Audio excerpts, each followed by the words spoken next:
शाम ढल चुकी थी। नील और उसका छोटा भाई रोहन कॉलोनी के पीछे बने पुराने पार्क में खेल रहे थे। वो पार्क अब लगभग खाली ही रहता था। टूटी बेंच, सूखे पेड़ और बीच में लगा एक पुराना लोहे का झूला। माँ ने कई बार मना किया था, अंधेरा होने से पहले घर आ जाना और उस पार्क में मत जाना। लेकिन बच्चों के लिए ये बस एक और वार्निंग थी जिसे वो सीरियस नहीं लेते।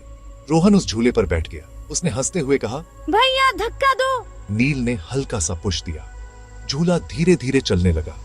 कुछ सेकंड बाद नील रुक गया, लेकिन झूला रुका नहीं। वो अब भी उसी स्पीड से चल रहा था। नील के माथे पर तनाव साफ दिखने लगा। तू खुद तो नहीं चला रहा? उसने पूछा। रोहन ने हंसते हुए सिर हिलाया। नहीं तो। झूला अब थोड़ा तेज हो गया था। हवा भी नहीं चल रही थी, फिर भी वो अपने आप झूल रहा था। अचानक रोहन की हंसी बंद हो गई। उसका चेहरा बदल गया। उसने धीमे से कहा, भैया कोई पीछे खड़ा है। नील का दिल एक पल के लिए रुक गया। उसने घबरा कर पूछा, क्या? रोहन ने धीरे धीरे पीछे देखने की कोशिश की, लेकिन जैसे ही उसने सिर घुमाया, झूला एकदम से रुक गया। दोनों ने पीछे देखा। कोई नहीं था, सिर्फ खाली पार्क और लंबी परछाइयां। नील ने तुरंत कहा, चल घर चलते हैं। उस रात रोहन चुप था।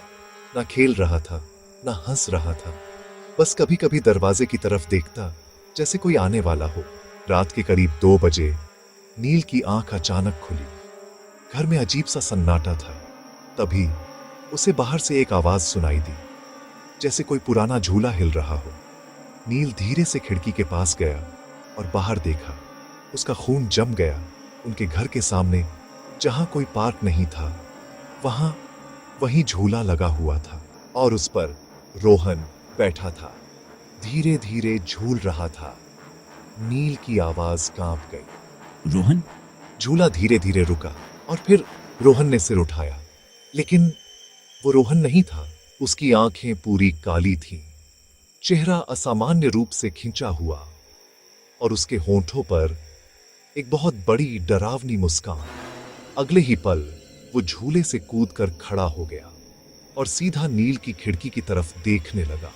नील पीछे हट गया। उसकी सांस रुक रही थी और तभी उसके कमरे के पीछे से एक आवाज आई, भैया धक्का दो। नील धीरे धीरे मुड़ा।